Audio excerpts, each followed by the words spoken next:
We're going to bring you a really powerful and eye-opening report that might challenge everything you think you know about prostitution.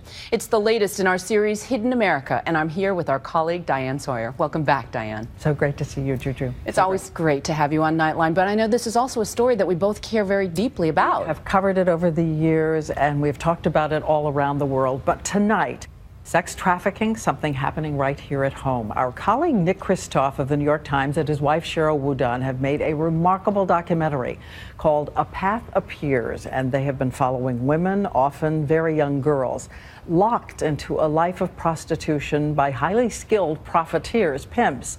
And you're going to hear Nick argue, when you look closely, these women are in fact not criminals, but hostages walking among us.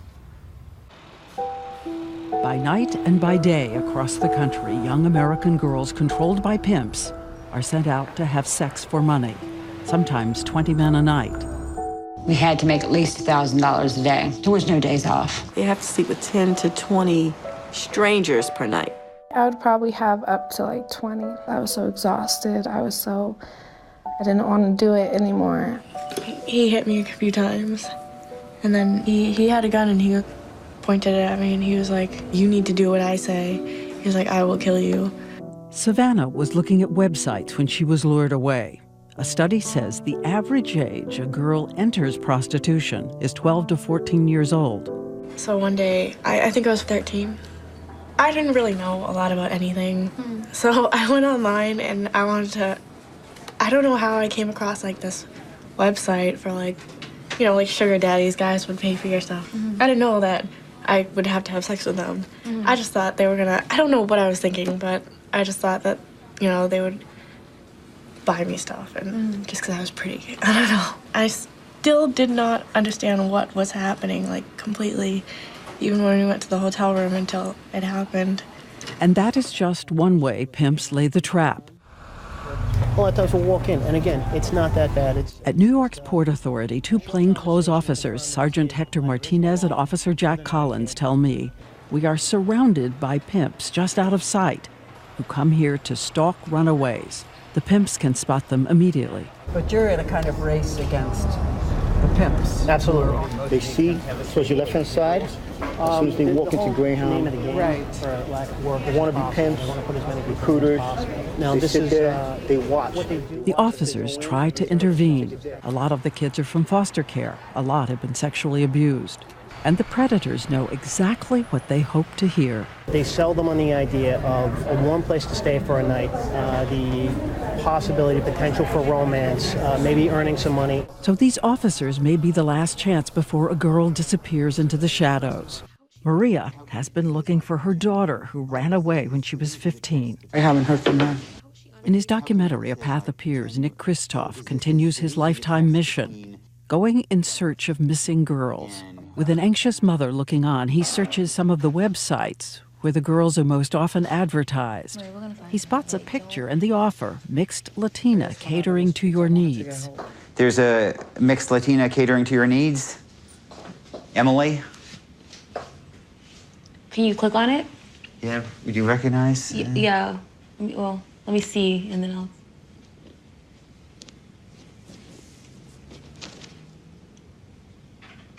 Maria. That's her. We just have to make sure. Oh. Is that Okay, that's her. Oh my. Okay, look at this is. Look at. now we found her. We found her, but listen. We found now her. we have her. Now we have her. We found her. We found her. We found her. One can give the police. So what happened with these men? Will they find them too? As he continues his search, Nick tells Maria her daughter has been trafficked in more than one state. So she was taken to New Hampshire as well. And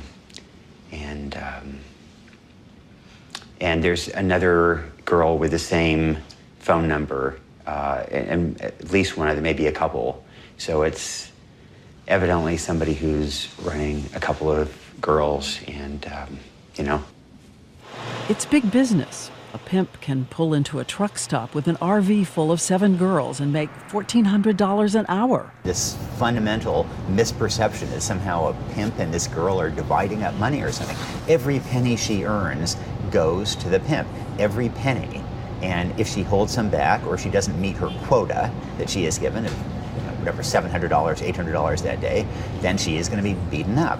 In the documentary, a former young girl on the street named Shauna drives her car to an area she knows is frequented by pimps. One pimp used to call her Shelly Money. You remember me? Who am I? I don't remember your name. Shelly Money. So, like, what are you doing? You got a girl out here? 3? 3 girls. So you waiting on one to come back now? Yeah. In the car with her, a longtime activist, actress Ashley Judd. How much do you expect her to bring? 40. No less. That's a new rule, 40. So if she comes back with more than 40, do you expect that she'd be up front with you and give you the full whack, or is she only going to give you 40 because you told her that was the minimum? No, she give me 40 because I'm taking care of her. You know, I got her a room and place safe to stay and drugs. So, you know, I got the one you're waiting on now, what's her habit? Crack. Everybody would be crack. Everybody. So you supply her dope? And if she comes back with less than 40, I mean, God forbid, what's gonna happen? I got a different system than, other people. I try to treat them right. Like in the morning before they want to eat, I give them either a V8 or orange juice. As we said, it's big profit, supported by the thousands of men buying sex every day. The chance that any one of those is going to be arrested is infinitely lower than the chance that they'll be struck by lightning. Last year, in one New York City court, more than 400 charged with prostitution offenses, but only 10 accused of being pimps or johns. In 19 states, they tried something different, highly publicized stings on the johns. This is Chicago, Cook County. Predictably, the men arrested say this is their first time. First time ever? Or first time getting caught? First time ever. How many times per month would you say you do this? Never. There isn't really demographic. Occupation, doctors, lawyers, police. The sheriff says he always asks the men a memorably trick question. Would they like to avoid the fee for having their car towed? One of the things we always offer them, as opposed to the $500 fee to get your car back, we'll allow you to call your wife and have her pick your car up. And not one has ever taken us up on it. And so, in cities across the country, thousands of young girls are at the crossroads. We're back at New York's Port Authority, where the predators are stalking. I see a girl alone, wonder if she's okay. So I'm looking at that girl over there. Give me a sec if you want me to go do my thing. It's your call. Sure, no problem. Yeah, why not? She looks... Hey, how you doing, hon? I'm sorry to bother you. Listen, you're not in trouble or anything like this, but... Oh, she's showing them ID right now. All right, thank you very much. I really appreciate your time. Take care. Probably buy ID within 2 blocks of here. Her ID says she is 19, older than she looks, and she says she has a job at the terminal. But for these 2 officers, a night has just begun. Last year, 69 runaways were pulled to safety. We normally cover anywhere between 1 to 3 runaways a week. And most of those would be trafficked if you hadn't intervened? Absolutely. Either they're about to be trafficked, they are being trafficked, or they're out here living the life. Around the corner from the Port Authority, Covenant House, one of the largest shelters for at-risk youth. Jane Biggleson says she hears from the girls who fell victim how easy it was. One young person said, he was the first person to ever give me a birthday cake. He was, they know what the young person needs. If there were gun traffickers out there, that we would find ways to get them out of the picture. But that somehow, if it's people who are trafficking 15-year-old girls, then somehow that's not enough of a priority, and so we regret it, but they're still out there. Covenant House tries to provide housing, therapy, the real help in life, only promised by pimps. These are homegrown American girls. It's basically been seen as a public nuisance issue rather than as a human rights problem. Shauna, who started at age 14, remembers the day she couldn't take it anymore. She says after 22 years she was here, waiting above a filling station. You know what I'm saying? I was so tired. And it was like, if you were our God, save me. I walked back out to Murfreesboro Road, right out there, and the police picked me up and took me to jail. And I was so tired. I just couldn't do it anymore. I couldn't eat it.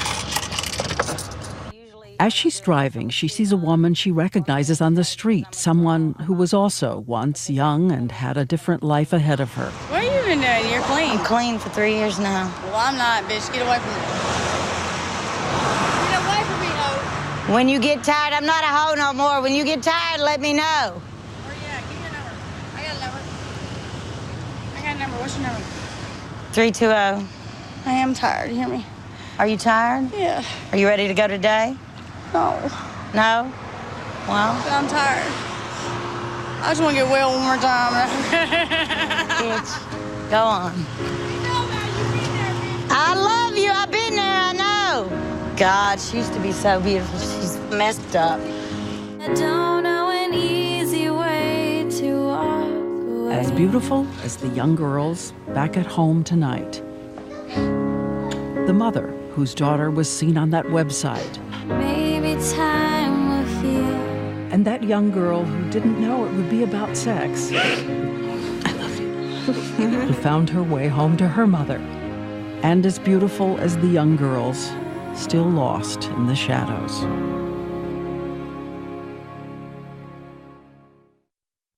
And Nick Kristoff's documentary, A Path Appears, premieres on PBS Monday night. Juju. Thanks so much, Diane. A remarkable piece of reporting.